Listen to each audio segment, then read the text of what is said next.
So today we're going to talk about linear models and how to do scatter plots using technology. If you graph a set of ordered pairs, that's called a scatter plot.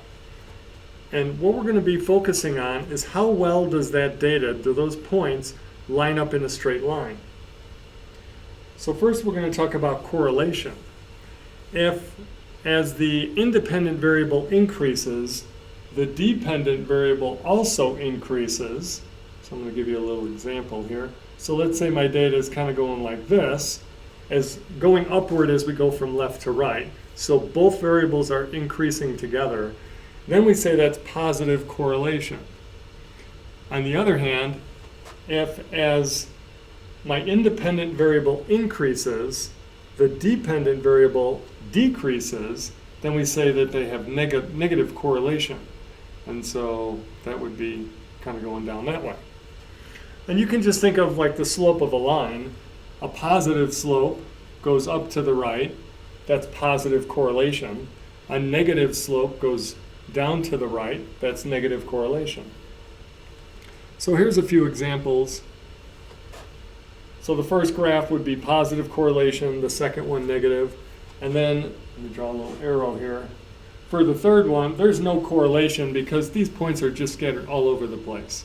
So as x increases, y is going up and down, so it's all over the place. But if they follow this general trend, then we're referring to the correlation. Now this is just for linear.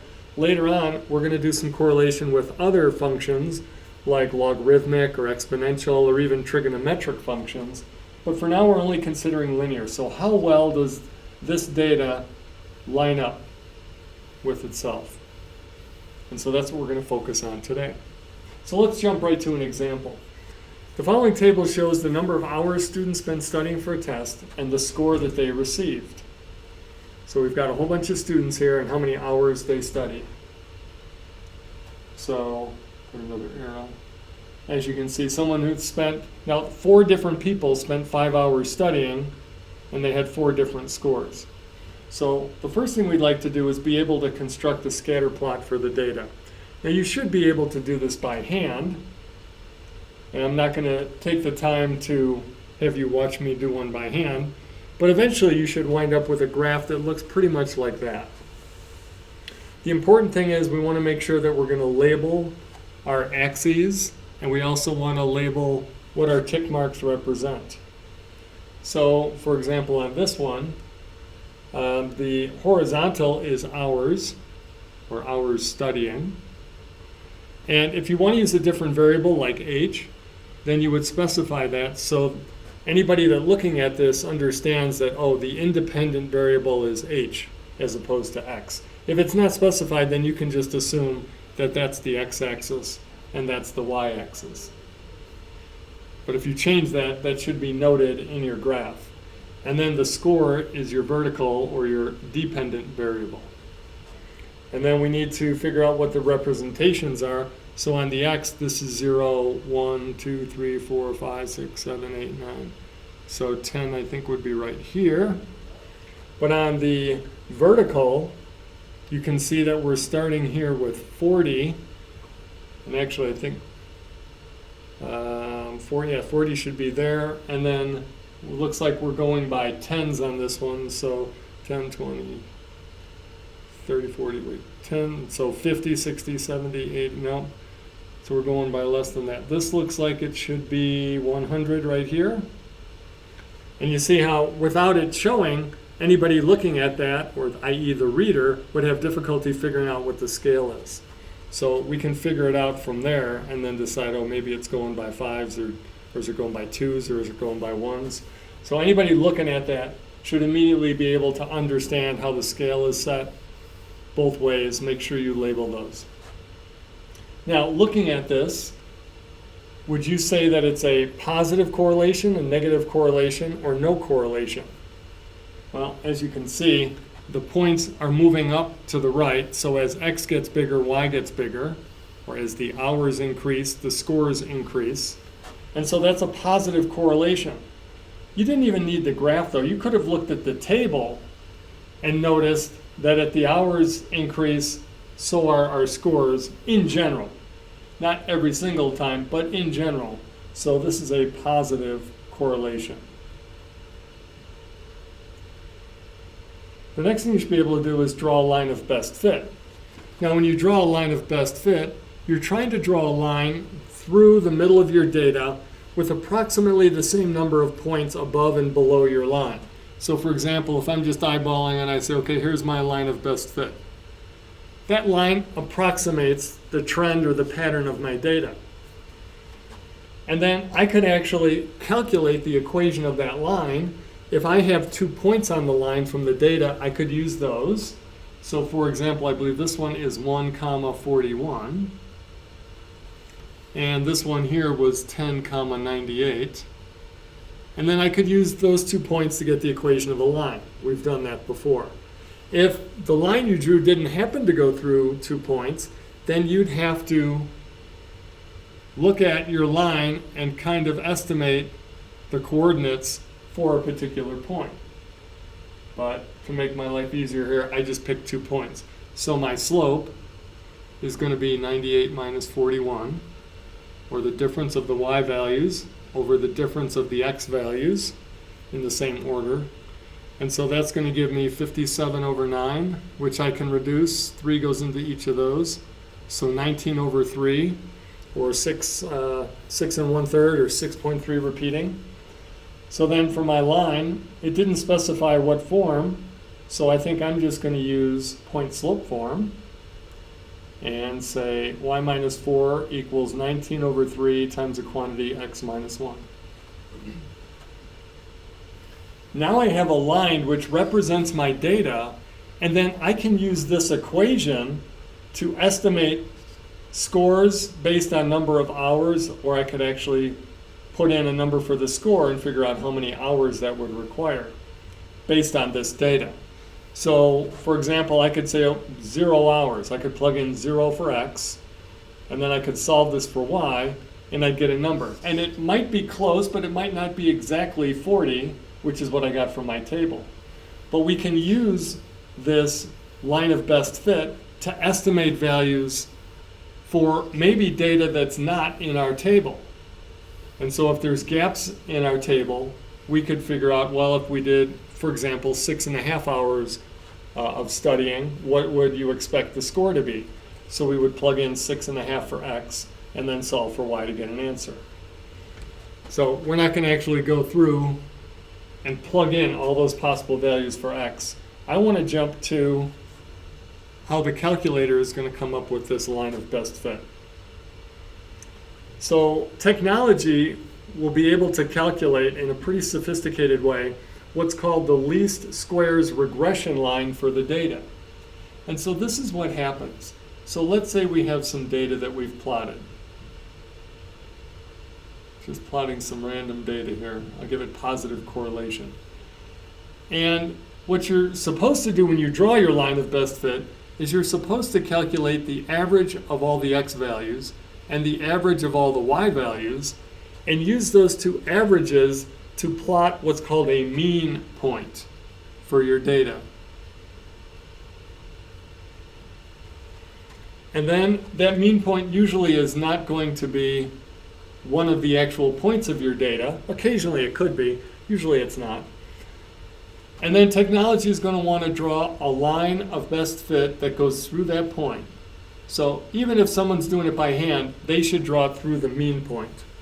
But there's a lot of different possible answers. So with all those different possible lines, technology is going to measure the vertical distance between each of the plotted points and that line that's drawn. And then what it's going to do is it's going to square all those distances, the vertical distances, and add them all up, and that's going to give us a total amount.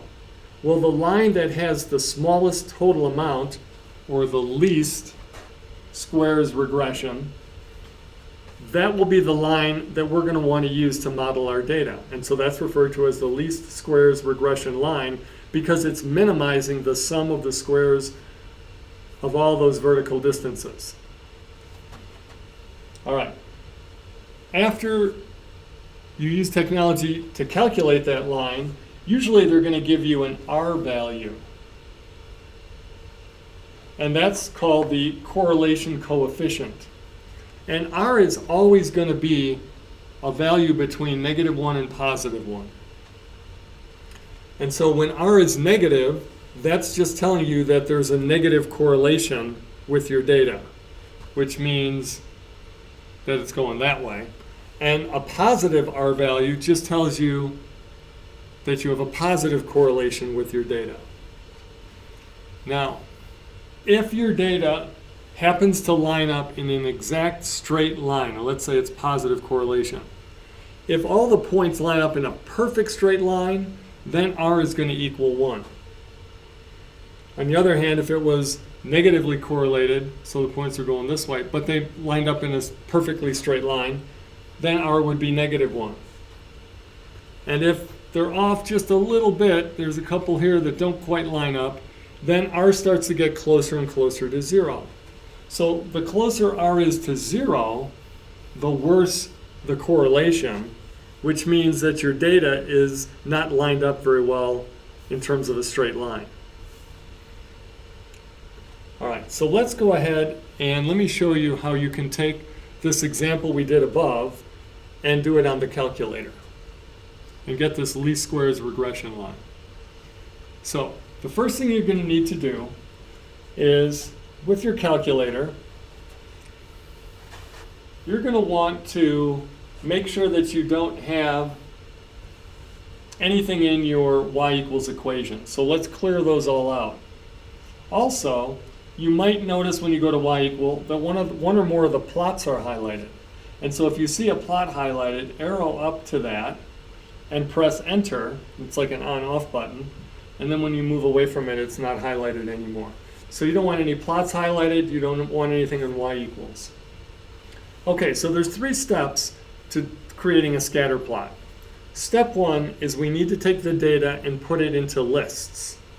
So what we're going to do is we're going to find the stat button, which is right there near the middle of the screen, middle of your calculator. And when you press stat, you'll see there's an edit menu and a calculate menu and a tests menu. Within that edit menu, the first choice says edit, and so that's where you go to enter information. So you press stat and then go into edit. Now, you may or may not have data already entered in your lists. And as you can see, I've already pre-entered all these numbers from our table in this example into list 1 and list 2. But let's say, for example, you had data in there and you didn't want that. You wanted to put new data in, and we want to clear all that out. Well, we can individually delete each of the elements, but that could take a while. Well, what you do is you hit the up arrow to highlight the list itself, the name of the list, and then press the clear button, and that clears everything. You can see on the edit line it's cleared, but the numbers are still in my list until I press enter. So you highlight the list, press clear, and then enter to wipe out a list. Now I have to re-enter all my data, but I was ready for that, and I'm going to copy them back in. So now I have all my numbers. So it might take a few minutes. It's really important as you enter your data to not mess up or mistype. So be very careful, because if you mess up at this stage, everything else we do from here on out is going to be wrong. So we enter all our data in there, and then double check it when you're done. And that's the first step. The next step is we want to set up our stat plot. So to get to that, that's above the y = key. So you're going to press second and then y =. And right now all my plots are off because I made sure of that before I started. So let's go into plot 1.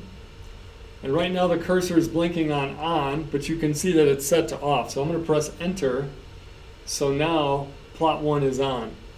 For the type, we have 6 different types of graphs, but we want the first one, that's the scatter plot.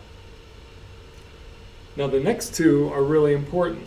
The X list, they want to know which list did you put your X numbers in, or your independent variable. I put mine in list 1, so I need to change this. I can get the name for L1, it's above the 1 key on the keypad. So I'm going to press second and 1 to get L1, enter. For the Y list, I put those in Y2. So I'm going to press second and 2 for Y2. The mark is just what's going to show up on your graph when you plot these points. The smallest one at the end here, sometimes that's tough to see, so I like to pick one of the bigger marks to use. All right, so that's step 2. Step 1, we entered the data in our lists. We pressed Stat Edit. Step 2, we set up our stat plot. We pressed second Y equals.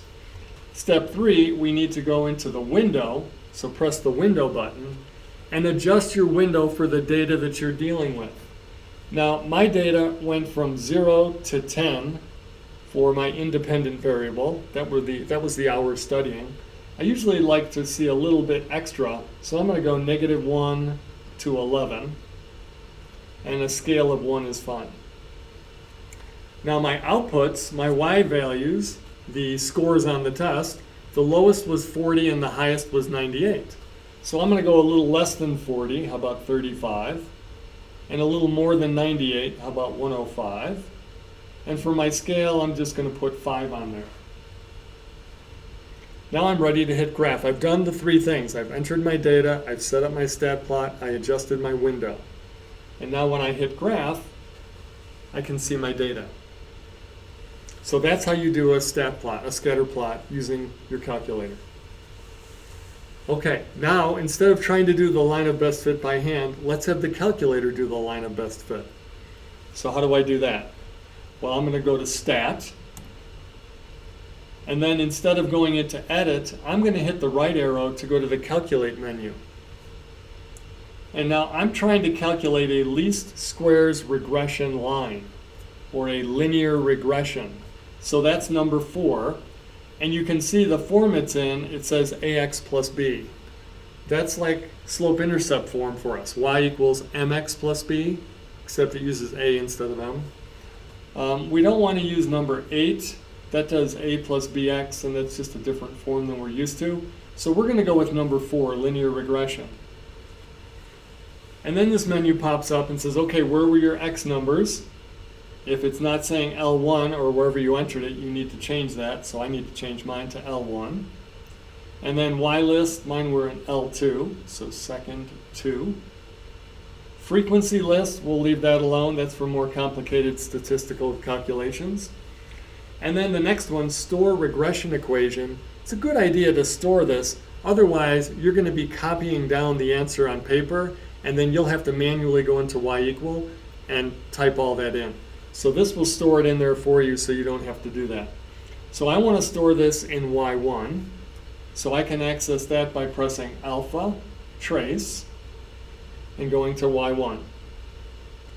I could have also gotten that through the vars button and going over to YVars and into function. But as you can see, that's a lot more key presses. And then I'm ready to calculate. So now it's telling me that the equation, the least squared regression equation, which is the best fit line, is going to be Y equals 5.541x plus 37.409, approximately. It also shows this R squared number, don't worry about that, but then the R number, that's that correlation coefficient that I talked about a little while ago. And this is 0.864, approximately. So it's a positive R value, which tells me I have positive correlation. As X increases, Y increases. And it's pretty close to 1, so that tells me that it's a pretty good linear fit. More on that in a few minutes.